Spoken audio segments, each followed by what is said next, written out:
नमस्ते। हम पढ़ रहे थे संस्कृत व्याकरण और संस्कृत व्याकरण में आज का अपना टॉपिक होगा वाच्य।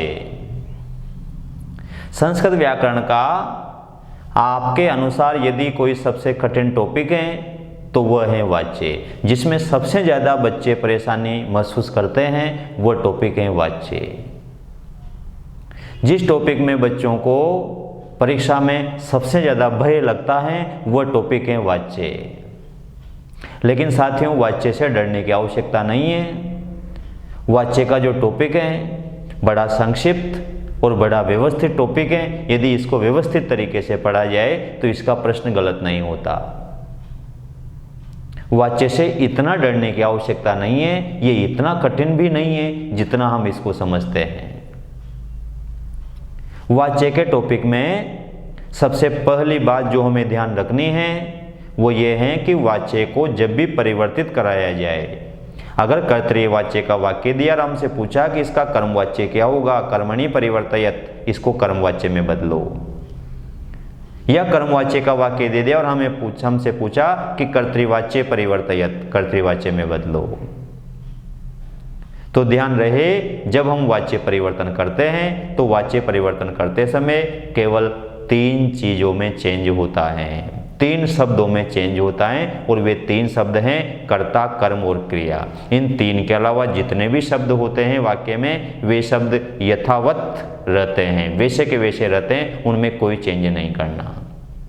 तो वाच्य में केवल 3 जगह चेंज होता है, कर्ता, कर्म और क्रिया में। कैसे होता है ये हम आज की क्लास में पढ़ेंगे।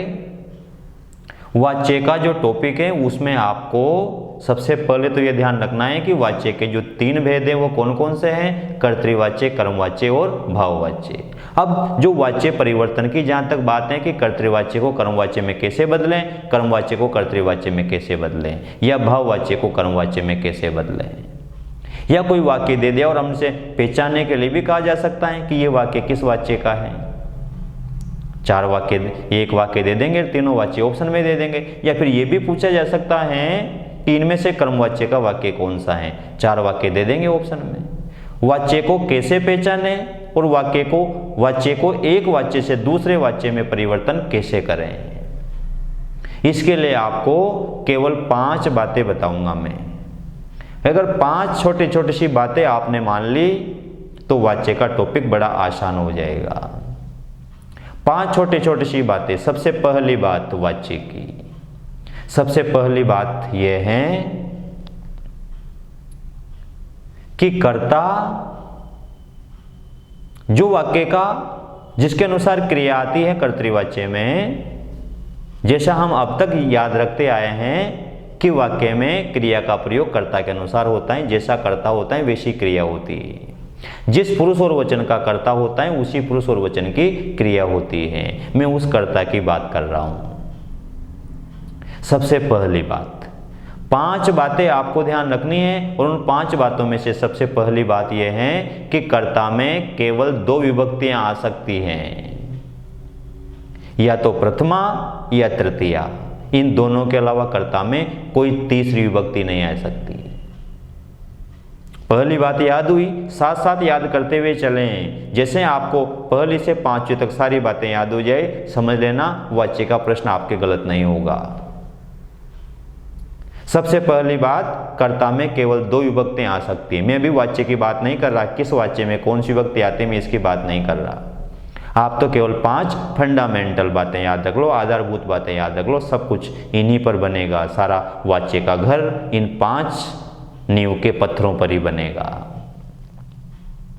कर्ता में केवल 2 विभक्तियां आ सकती हैं, या तो प्रथमा या तृतीया। इन 2 के अलावा तीसरी नहीं आ सकती। ये पहली बात। दूसरी बात ये कि कर्म में केवल 2 विभक्तियां आ सकती हैं, प्रथमा और द्वितीया। इनके अलावा तीसरी विभक्ति नहीं आ सकती।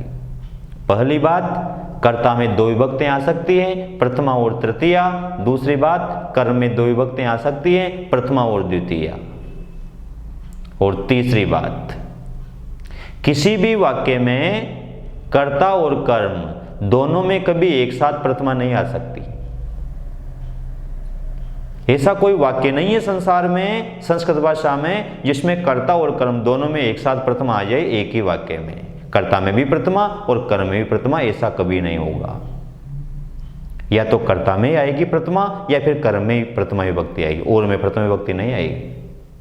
पहली बात, कर्ता में प्रथमा और तृतीया आ सकती है। दूसरी बात, कर्म में प्रथमा और द्वितीय आ सकती है। तीसरी बात, कर्ता और कर्म इन दोनों में से किसी एक में ही प्रथमा होगी, दोनों में कभी एक साथ प्रथमा नहीं होगी। ये 3 बातें हुई। चौथी बात, जैसा वाच्य उसी में प्रथमा और उसी के अनुसार क्रिया आती है। जैसा वाच्य उसी में प्रथमा उसी के अनुसार क्रिया, जैसा वाच्य उसी में प्रथमा उसी के अनुसार क्रिया। कर्तृवाच्य है तो कर्ता में प्रथमा कर्ता के अनुसार क्रिया, और कर्मवाच्य है तो कर्म में प्रथमा कर्म के अनुसार क्रिया। ये चौथी बात। पुनः रिपीट करते हैं। पहली बात, कर्ता में प्रथमा और तृतीया के अलावा कोई विभक्ति नहीं आ सकती। दूसरी बात, कर्म में प्रथमा और द्वितीय के अलावा कोई विभक्ति नहीं आ सकती। तीसरी बात, कर्ता और कर्म दोनों में एक साथ कभी प्रथमा नहीं आ सकती। और चौथी बात, जैसा वाच्य उसी में प्रथमा उसी के अनुसार क्रिया। कर्म वाच्य है तो कर्म में प्रथमा कर्म के अनुसार क्रिया, कर्तृवाच्य है तो कर्ता में प्रथमा कर्ता के अनुसार क्रिया। और अंतिम बात, पांचवी बात क्रिया से संबंधित है कि वाच्य में क्रिया कैसी आती है, क्रिया का स्वरूप क्या होता है, क्रिया का रूप क्या होता है। ध्यान रहे, क्रिया 2 प्रकार की होती हैं, धातुएं 2 प्रकार की होती हैं, परस्मैपदी धातुएं और आत्मनेपदी धातुएं। परस्मैपदी धातुएं तो वो होती हैं जिनके रूप पठती पठता पठन्ति पठसी पठता पठत पठामि पठावह पठामा इसके समान चलते हैं। और आत्मनेपदी धातुएं वो होती हैं जिनके रूप चलते हैं सेवते सेवेते सेवंते सेवसे सेवेथे सेवद्वे सेवे सेवावहे सेवामहे, ये आत्मनेपदी धातु होती है। तो 5वें नंबर पर हम ये समस्या सुलझाने की कोशिश कर रहे हैं कि कर्तृवाच्य में क्रिया धातु परस्मैपद में चलती है या आत्मनेपद में चलती है। कर्मवाच्य में क्रिया परस्मैपद में चलती है या आत्मनेपद में चलती है। तो ध्यान रहे, 5वीं बात इस समस्या को सुलझा रही है। और 5वीं बात यह है कि कर्तृवाच्य में क्रिया अपने मूल पद में चलती है।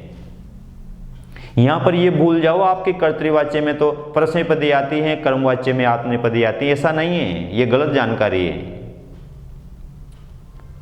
कर्तृवाच्य में क्रिया अपने मूल पद में चलती है।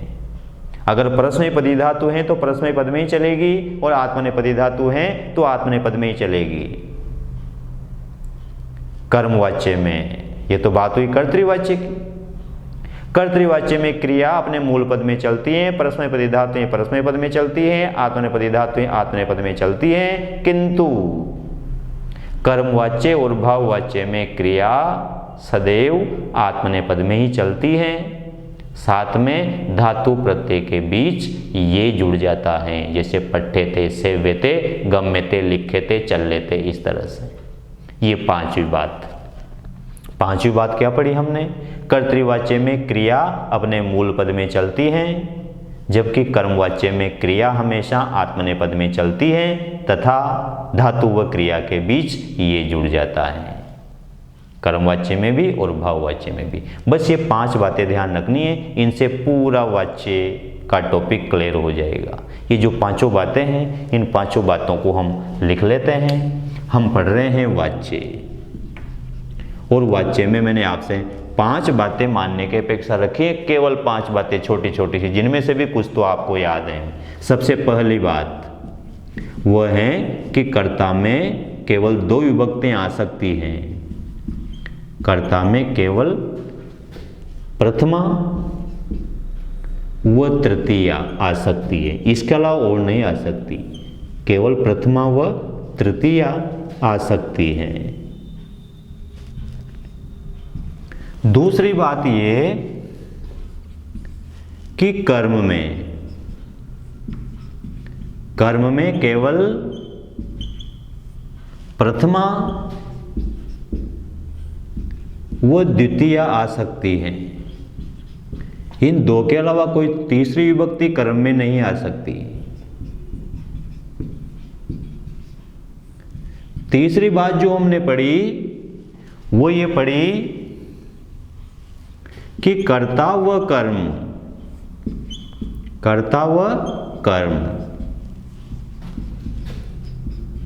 दोनों में कभी एक साथ प्रथमा नहीं आती। कर्ता व कर्म दोनों में कभी एक साथ प्रथमा नहीं आती। या तो कर्ता में प्रथमा आएगी या कर्म में आएगी, दोनों में कभी एक साथ प्रथमा नहीं आएगी। और चौथी बात है कि जैसा वाच्य उसी में प्रथमा, जैसा वाच्य उसी में प्रथमा और उसी के अनुसार क्रिया, जैसा वाच्य उसी में प्रथमा और उसी के अनुसार क्रिया। ये तीसरी बात, चौथी बात। और पांचवी और अंतिम बात जो थी वो ये थी कि कर्तृवाच्य में क्रिया मूल पद में चलती है। परस्मैपदी है तो परस्मैपद में, आत्मनेपदी है तो आत्मनेपद में, मूल पद में चलती है। जबकि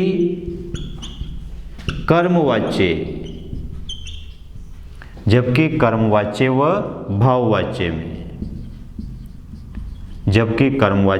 भाववाच्य में क्रिया सदैव आत्मनेपद में चलती है।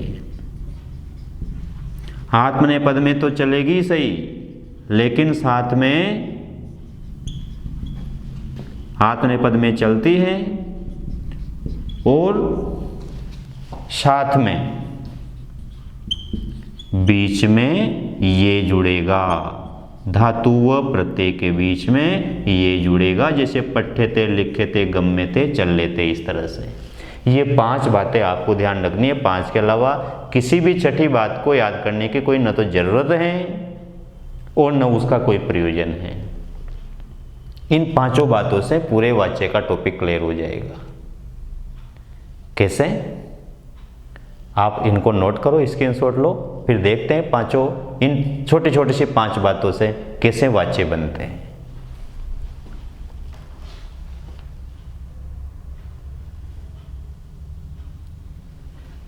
ठीक है, अब देखिए आप ये 5 बातें आपको याद रह गई होगी। बिल्कुल सरल बातें हैं और यही वाक्य का आधार है। इनके अलावा कोई अन्य जानकारी अपेक्षित नहीं है वाक्य में। अभी मैंने कहा कि वाक्य का जो टॉपिक है उसमें केवल 3 चीजों की जरूरत है।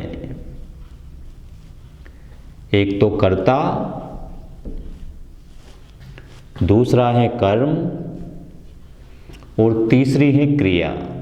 कर्ता, कर्म और क्रिया, केवल ये 3 ही परिवर्तित होते हैं, बाकी तो सब अपरिवर्तित रहते हैं। ये हमने पढ़ा है। कर्ता, कर्म, क्रिया के अलावा कोई चेंज नहीं करना आपको।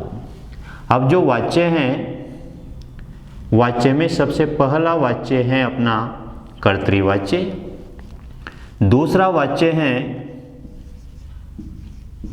कर्मवाच्य और तीसरा वाक्य है अपना भाववाच्य। 3 ही चीजें हैं, कर्ता, कर्म और क्रिया।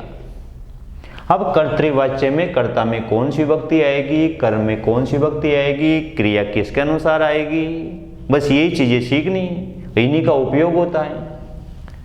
हमने पढ़ा है जैसा वाच्य उसी में प्रथमा, उसी के अनुसार क्रिया। जैसा वाच्य उसी में प्रथमा, उसी के अनुसार क्रिया। जैसा वाच्य कर्तृवाच्य पढ़ रहे हैं, कर्तृवाच्य है तो कर्ता में प्रथमा और कर्ता के अनुसार ही क्रिया। जैसा वाच्य उसी में प्रथमा, उसी के अनुसार क्रिया। कर्तृवाच्य है मतलब कर्ता में प्रथमा आएगी। कर्तृवाच्य है इसका मतलब कर्ता में प्रथमा आएगी और कर्ता के अनुसार ही क्रिया आएगी। जैसा वाच्य उसी में प्रथमा और उसी के अनुसार क्रिया, कर्तृवाच्य है, इसका मतलब कर्ता में प्रथमा और कर्ता के अनुसार क्रिया। कर्मवाच्य होगा तो कर्म में प्रथमा, कर्म के अनुसार क्रिया। जैसा वाच्य उसी में प्रथमा, उसी के अनुसार क्रिया। कर्मवाच्य है मतलब कर्म में प्रथमा आएगी। कर्मवाच्य का मतलब है कर्म में प्रथमा आएगी और कर्म के अनुसार ही क्रिया आएगी। क्रिया का पुरुष और वचन किसके अनुसार होगा? कर्म के अनुसार। जैसा वाच्य उसी में प्रथमा, उसी के अनुसार क्रिया। बस इस एक वाक्य से अपने 4 कॉलम पूरे हो गए। कर्तृवाच्य है तो कर्ता में प्रथमा, कर्ता के अनुसार क्रिया। कर्मवाच्य है तो कर्म में प्रथमा और कर्म के अनुसार क्रिया। अब अपना ये वाला कॉलम खाली रह गया और ये वाला कॉलम खाली रह गया, इनको भी भर देते हैं। कर्तृवाच्य में कर्म में कौन सी विभक्ति आएगी? हमने उन 5 बातों में से एक बात पढ़ी थी कि कर्म में केवल 2 विभक्तियां आ सकती हैं, या तो प्रथमा या द्वितीया। उन 5 के अलावा छठी बात की तो जरूरत ही नहीं पड़ेगी पूरे वाच्य में, उनसे काम हो जाएगा अपना। कर्म में प्रथमा और द्वितीया, इनके अलावा कोई तीसरी विभक्ति नहीं आ सकती। तो या तो यहां प्रथमा भरना होगा या द्वितीय भरना होगा, दोनों में से एक विभक्ति भरेंगे।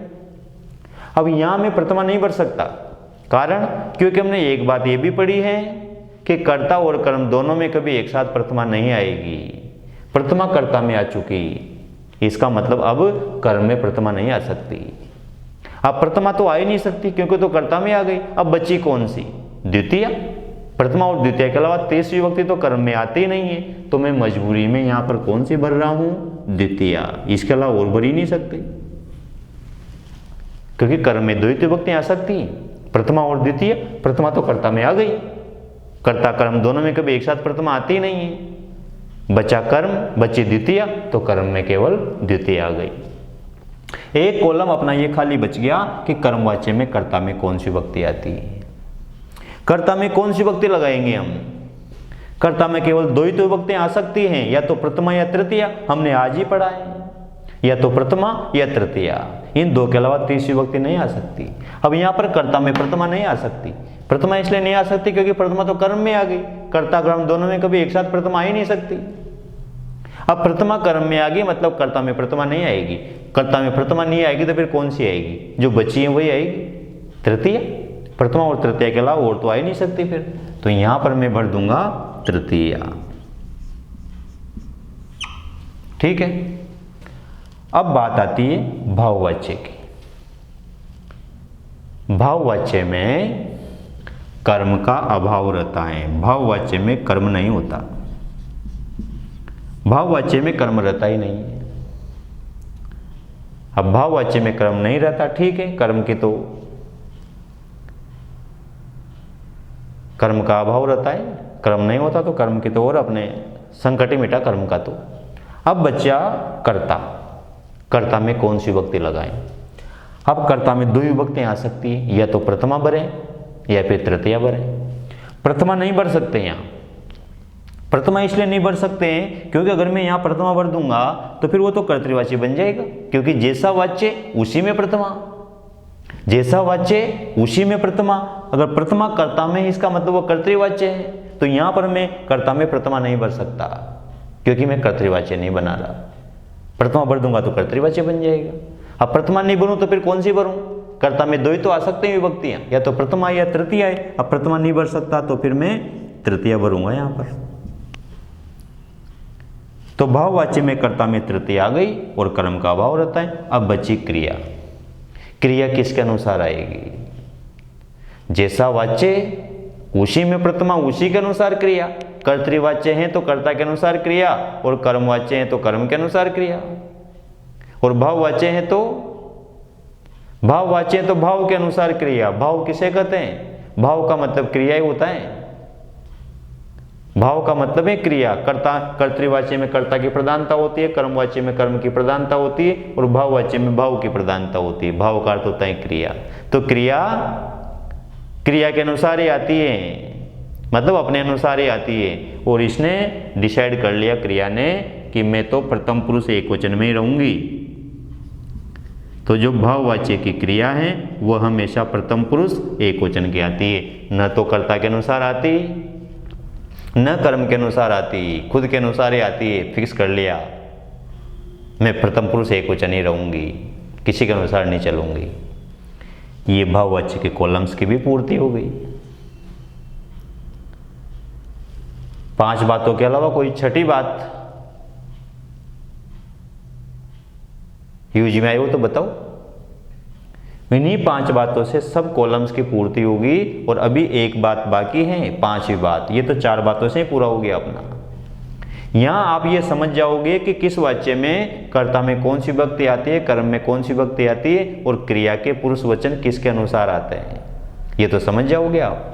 जैसे कर्तृवाच्य बना रहे हैं तो आप समझ जाओगे कि क्रिया कर्ता प्रथम पुरुष बहुवचन है, मतलब क्रिया भी प्रथम पुरुष बहुवचन की रहेगी। लेकिन प्रथम पुरुष बहुवचन में क्रिया का रूप क्या बनता है, वो रूप तो आपको याद करना पड़ेगा। कर्ता के हिसाब से क्रिया भरोगे, लेकिन क्रिया के रूप कौन याद करेगा, वो तो आपको याद करने हैं, हमें याद करने हैं। और हमने लिखा है कि कर्तृवाच्य में क्रिया मूल पद में चलती है, परस्मैपदी है तो परस्मैपद में ही चलेगी, आत्मनेपदी है तो आत्मनेपद में ही चलेगी। जैसे अब क्रिया के रूप क्या होंगे, कर्तृवाच्य में क्रिया के रूप क्या होंगे ये देखिए। देखो जैसे पठ धातु है, अब पठ धातु के रूप कैसे चलते हैं, पठति, पठतः, पठन्ति, पठति पठतः, पठन्ति, इस तरह से पठ धातु के रूप चलते हैं। और मध्यम पुरुष में क्या बनेंगे, मध्यम पुरुष में बनेंगे पठसि, पठथः, पठत। और उत्तम पुरुष में बनते हैं पठामि, पठावः, पठाम। ये हम पढ़ चुके, ये आपको भी ध्यान है, पठामि, पठावः, पठाम। ये धातु परस्मैपदी हैं। हमने ये पढ़ा है कि परस्मैपदी धातु है तो परस्मैपद में ही चलेगी और आत्मनेपदी है तो आत्मनेपद में ही चलेगी। जैसे सेव धातु हैं, आत्मनेपदी हैं, सेवते, सेवेते, सेवंते से रूप चलते हैं। तो अगर आत्मनेपदी धातु आ गई तो उसके रूप ऐसे चलेंगे, सेवते, सेवेते, सेवंते, सेवते, सेवेते, सेवंते। मध्यम पुरुष में सेवसे, सेवेथे, सेवद्वे, सेवसे, सेवेथे, सेवद्वे। उत्तम पुरुष में सेवे, सेवावहे, सेवामहे। ये आत्मनेपदी धातु के रूप है। आत्मनेपदी हैं तो ऐसे चलेंगे, सेवते, सेवंते, सेवंत, सेवते, सेवेते, सेवंते। और परस्मैपदी हैं तो पढ़ती, पढ़ता, पठन्ते से रूप चलेंगे। ये तो बात हुई कर्तृवाच्य में। कर्तृवाच्य में तो जैसे चलती आ रही है धातुएं वैसे ही चलेगी। और कर्मवाच्य में कैसे चलेंगे, कर्मवाच्य में आत्मनेपद में ही चलेगी। परस्मैपदी है तब भी आत्मनेपद में बदल जाएगी और आत्मनेपदी है तो आत्मनेपदी रह जाएगी और साथ में बीच में ये जुड़ जाएगा। जैसे पठ्यते एक वचन में, द्विवचन में पठ्यते, बहुवचन में पठ्यन्ते, पठ्यते, पठ्यते, पठ्यन्ते। ये प्रथम पुरुष हैं। प्रथम पुरुष में पढ़ते, पढ़ता, पठन्ति। ये मध्यम पुरुष, पढ़से, पढ़ता, पठत, पठामे, पठाओ, पठामा। ये उत्तम पुरुष। कर्मवाच्य में बनेंगे पठ्यते, पठ्यते, पठ्यन्ते। देखो बीच में ये जुड़ गया ना, आत्मनेपद में तो चल रही है पठ धातु, लेकिन बीच में ये भी जुड़ा है। अगर सेव धातु को भी कर्मवाच्य में प्रयोग करेंगे ना तो सेवते नहीं होगा, ये जुड़ेगा सेव्यते। जैसे पठ्यते बना वैसे सेव्यते बनेगा। अगर प्रश्नपदी धातु है तो पहले तो ये आत्मनेपद में बदलेगी और साथ में ये भी जुड़ेगा। और अगर धातु आत्मनेपदी है सेवते तो उसको तो आत्मनेपद में बदलने की जरूरत नहीं है, वो तो बदली बदलाई है, उसमें केवल ये जुड़ जाएगा सेव्यते। कर्मवाच्य में क्रिया में दो परिवर्तन होते हैं, एक तो वो आत्मनेपद में बदलती है और दूसरा बीच में ये जुड़ता है। और प्रश्नपदी धातु हैं तो आत्मनेपद में भी बदलेगी और बीच में ये भी जुड़ेगा, और आत्मनेपदी धातु हैं तो केवल ये जुड़ जाएगा, क्योंकि आत्मनेपदी तो वो है ही सही। सेव होता तो सेव्यते बन जाता, पट है तो पठ्यते बन गया। यहां पर कोई चेंज नहीं होगा, आत्मनेपदी में प्रश्नपदी में कोई अंतर नहीं है कर्मवाच्य में, क्योंकि यहां तो सब एक जैसे चलते हैं, चाहे धातु प्रश्नपदी हो या आत्मनेपदी हो। क्योंकि प्रश्नपदी होती है तो वो भी आत्मनेपदी में बदल जाती है और ये जुड़ जाता है, और ऑलरेडी आत्मनेपदी है तब उसमें भी ये जुड़ जाता है, तो पठ्यते बनेगा तो सेव्यते बनेगा, वो तो सेम बनता है, यहाँ कोई अंतर नहीं है दोनों में, यहाँ तो सब एक हो जाते हैं कर्मवाच्य में। पठ्यते पठ्यते पठ्यन्ते, पठ्यसे पठ्यथे, पठ्यसे पठ्यथे, पठ्यद्वे, पठ्यसे पठ्यथे पठ्यद्वे, और उत्तम पुरुष में बनेगा पठ्ये पठ्यावहे पठ्यामहे, पठ्ये पठ्यावहे पठ्यामहे। ये आत्मनेपदी में रूप बनेंगे, और सेव होगा तब भी ऐसे ही चलेगा, सेव्यते सेव्यते सेव्यन्ते सेव्यसे सेव्यथे सेव्यद्वे सेव्ये सेव्यावहे सेव्यामहे। आत्मने कर्मवाच्य में कोई अंतर नहीं है, यहाँ तो प्रश्नपदी आत्मनेपदी सब ऐसे ही चलती है। क्या अंतर है कर्तृवाच्य की क्रिया में और कर्मवाच्य की क्रिया में? कर्तृवाच्य में तो क्रिया हमेशा मूल रूप में चलेगी, जैसे चलती आई है वैसे ही चलेगी। प्रश्नपद में चलती आई है तो प्रश्नपद में चलेगी, और आत्मनेपद में चलती आई है तो आत्मनेपद में चलेगी। कर्तृवाच्य में क्रिया जैसे चलती आई है वैसे ही चलेगी, और कर्मवाच्य में ऐसे चलेगी, चाहे कैसे भी चलती आई है उससे मतलब नहीं है। कर्मवाच्य में तो ऐसे ही चलेगी, कर्तृवाच्य में तो जैसे चलती आई है वैसे, और कर्मवाच्य में ऐसे, ये याद रख लें। और भाववाच्य में तो फिक्स कर रखा है प्रथम पुरुष एक वचन, तो आत्मनेपदी वाली कर्मवाच्य वाला जो प्रथम पुरुष एक वचन है बस ये आएगा, चाहे कर्ता मध्यम पुरुष हो, उत्तम पुरुष हो, एक वचन हो, बहुवचन हो, कोई मतलब नहीं है, हमेशा क्रिया प्रथम पुरुष एक वचन में चलेगी। पठ्यते सेव्यते गम्यते उच्यते, बस ऐसे, और चीज से कोई मतलब नहीं, बस यही वाच्य है। अब जो भी है सब अभ्यास है, वाक्य लेकर के उनका अभ्यास करेंगे, इनके अलावा कोई नियम नहीं है वाच्य में। और ये जो चीज़ें पढ़ी हमने सारी, इनमें उन 5 बातों के अलावा अगर किसी छठी बात की जरूरत पड़ी हो तो बताओ, इसलिए मैं कह रहा हूँ कि वो 5 बातें याद कर लो। आप तो उसी में सारे वाच्य समाये हुए हैं, उन 5 बातों में केवल, उसमें सारे वाच्य आ जाते हैं अपने।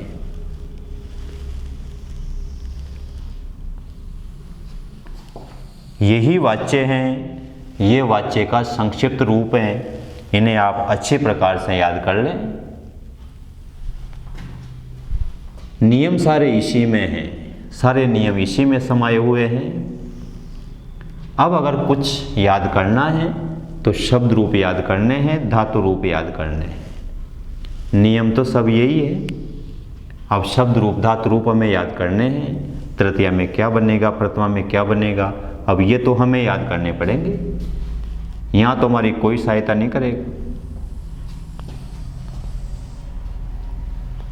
ठीक है, अब इस टेबल के अनुसार हम अगली क्लास में कुछ वाक्य लेंगे और उन वाक्यों को तीनों वाच्यों में बनाएंगे और परिवर्तन भी करेंगे। आप इसका स्क्रीनशॉट ले लीजिए, इसको बड़ी सुंदर तरीके से अपने नोटबुक में नोट कर लीजिए।